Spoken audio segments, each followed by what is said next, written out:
Alright, guys, Canada's not most wanted, most identified, who is Canada's most identified maximum security prisoner, guys? Because I don't know. I don't know. I'm sure most of everybody doesn't know. First of all, I don't live in Canada, so I don't know about this one unidentified maximum security prisoner. Presumably in there for life.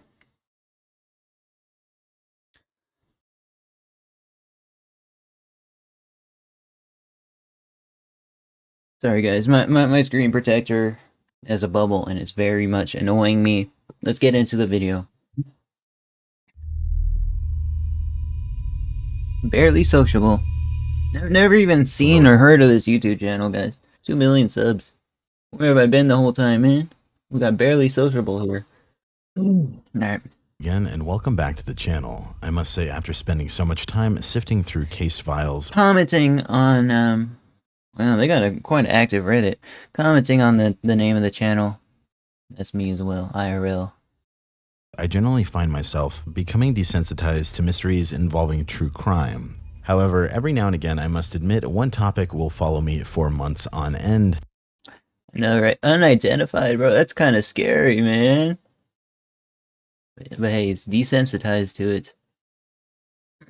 And I think we all have that one individual case that we just want so desperately solved. And there hasn't been much coverage of this particular topic, so I thought I would do a video on it. This one definitely gets the mind going, so let me begin to tell you all about Canada's most mysterious maximum security prisoner. And the story all begins on October 28th, 2012 in Montreal, Quebec, Canada.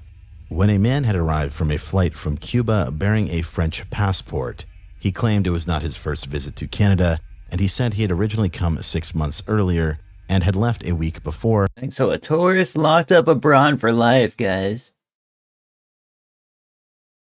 I assume. For his friend's sister's funeral wake. As this friend's sisters, wow. Turn out, this was a lie. He was still given a 10-day visitor visa, and when he went to a bro, the staff was nice that day then, bro.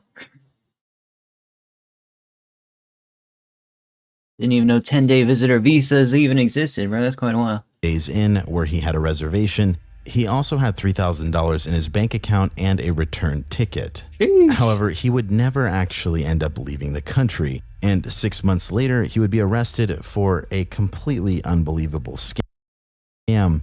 And when he was arrested, he would go by the name Herman Emmanuel. Bro, imagine not giving the police your identity the whole time, bro. They might not.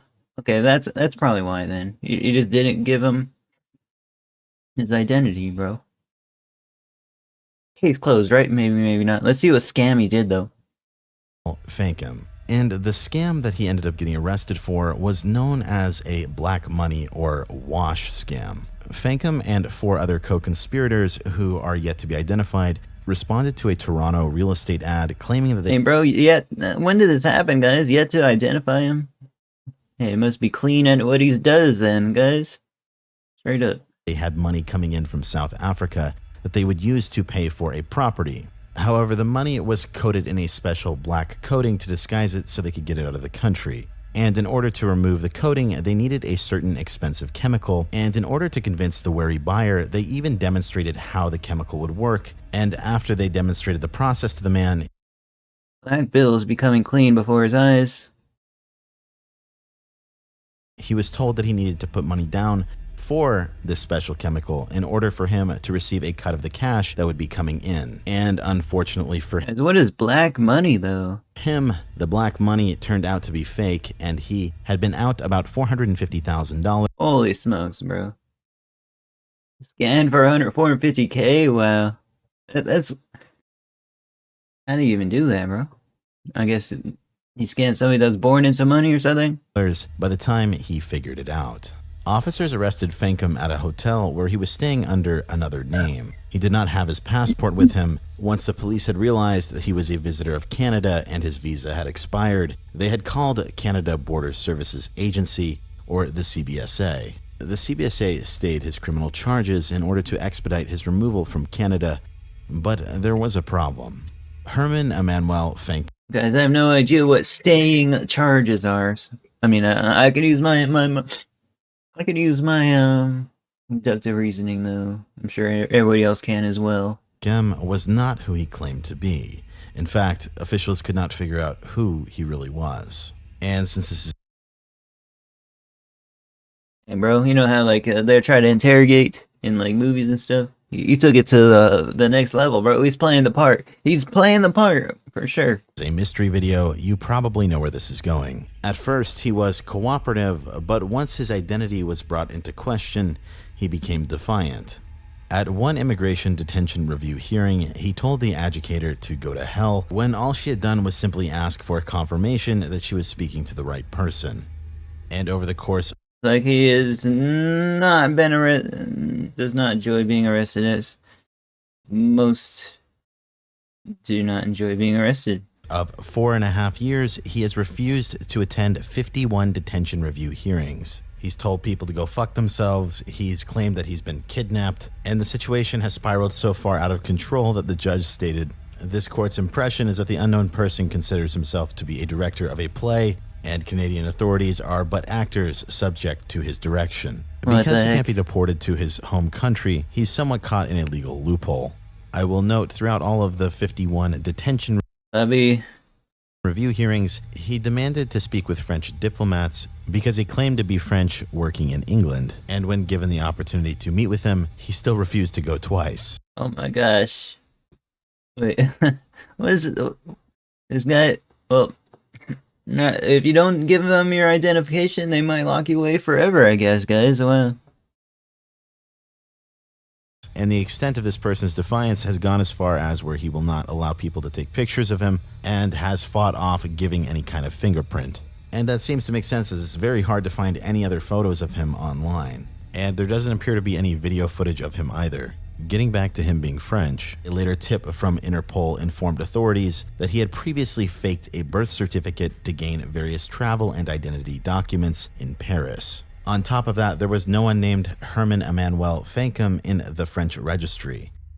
French authorities stated that they did not believe he had a criminal record in France and that they believed he was from Cameroon. But where this gets incredibly interesting is when France busted a forgery ring in 2009. he's a serial scammer, bro.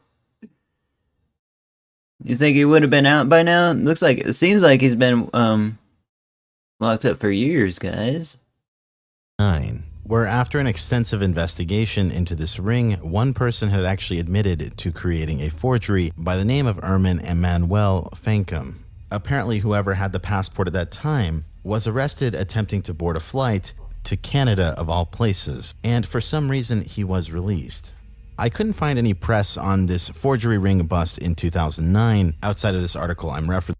Paris police investigated passports issued using fraudulent birth certificates after wiretap searches and arrests. It seems like so much company research searches to do all that, by the way. They suppose ring selling passports for 750 euros each. One conspirator admitted selling a passport to Herman. The man using that bogus passport was arrested trying to board a flight. However, I did find one in 2008, but this does seem to be a bit contradictory. You'd think that the person who was caught using a fake passport. Yo, I'm good on doing that, man. Seems to be that just get me in tons of trouble, bro. Airline bull crud. Like I am good. Would at least have the thing confiscated from them. An investigator from Cameroon told the CBSA that they believed Fankum had used to be a clothing vendor there who had moved to Britain, and even showed a picture of the man in the area where he had supposedly lived. In Britain, police turned up a positive fingerprint match between Fankum and another identity. Alright, we finally got him, guys. Buon Emmanuel Fabil, a citizen of Cameroon. And as if the situation couldn't get more convoluted, it also matched the identity of 3 other men, one from Cameroon, one from Haiti, and one of unknown origin. This same person had also been arrested in England twice, and had stayed in prison under 2 different names. Dang, and bro. might I add, both charges were for fraudulent documents. And while it does not disclose the Dang, bro. Can't be scamming no more, but he needs like mental health, bro, but he's just not going to court dates.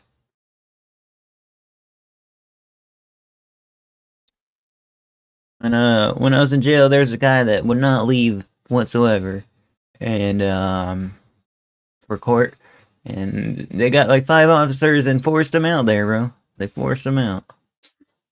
The full details, it does say that he also appeared in a German database, which potentially means that he spent some time there too. This whole situation is completely ridiculous, and we're no closer to getting his true identity, and despite all of these resources going into finding who this man is, it is still truly unknown. Dang. Naturally, you have to ask, who the hell is this guy? No connection to family, financial investment, or anything alike. This person seems to be a nomadic serial fraudster, and while he remains in prison, he continues to refuse to cooperate, leaving himself in a legal limbo. He is simply known as the unknown person, and this naturally begs a 6 years locked up, man. He would have got out. Oh my goodness, bro. Maybe he just doesn't know the language. I don't know, guys. He's gonna be locked up forever, bro. Oh, man. ton of questions, with the largest being, how did this person get into these circumstances where their preferred alternative is staying in a maximum security prison? And it's gotten to the point that in June of 2018, an IRB adjudicator had ordered the man to be released because they were simply so fed up with the situation. And while that was denied and he still remains in jail, it leaves us to speculate heavily, especially when in 2019, the details of this hearing and this case have been made private. And to quote another National Post article, it would write, "The mystery of the unknown person may never be publicly solved after the Immigration and Refugee Board made hearings on the case private as an accommodation to his legal counsel's concern, the unidentified imprisoned man." And bro, he gets free food for life and stuff, bro. Wonder if he's in like a single cell or not. I couldn't assume he is. May disclose information that would be harmful to his own case. Dang, I wonder if anyone like put any money on his books or anything, guys. Like, I feel bad for him. Like, I'm sure the people working there do as well, because he would have been out. And to quote further, his case is being heard by Immigration Division of Immigration and Refugee Board, the IRB, where hearings must by law be open to the public, similar to court trials, except under exceptional circumstances. This whole situation is so incredibly bizarre, and while the reasoning cited is not to create any additional distress to the man's mental health and not have any media coverage on the situation, it really leaves everything wide open for interpretation. We do know that he's involved with some ring of fraud, that's for sure. However, the bizarre series of arrests with little to no background info makes this person... Yeah, man, like, come on, bro. What if he doesn't know his name, guys? Oh, excuse me. Yeah, probably just doesn't know his name. A walking ghost. One of the main theories that has been circulating around is that he's some sort of spy. However, one major counterpoint to this is that spies probably wouldn't be involved in this. Spies would want to get released as well, man. This guy is just saying, screw everybody. This kind of fraud, and the fact that they targeted someone from a Craigslist ad seems even more off character. However, I have to question, how was he able to get that passport back in the first place when he was arrested back in France, and the other 2 times he was arrested in England? And this definitely does make sense. However, the connection to Cameroon, if he is actually from there, might make it a lot easier for someone like this to go under the radar. Many people look for any opportunity to get out of a developing country and look for greener pastures. But on the other hand here, this doesn't explain why this person was traveling around and around and around. While I like to generally lean on some conclusive theory at the end of these videos, I really don't know in this case. However, I'd love to hear what you guys have to say about this. This is Barely Sociable. Have a good night. Barely Sociable, guys. They should have released him. I don't know, guys. I'd love to hear what you but guys he'd have to probably say. just go back to scamming. I don't know, guys. In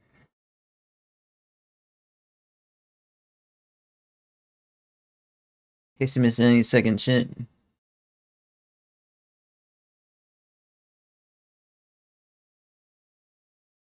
Well, it sounds, depending on where you live, Canadian prison might be better, standard of living, than going home.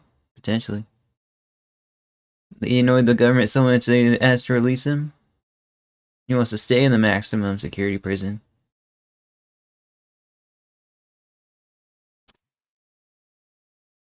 He doesn't want to get his family involved. That could also be true.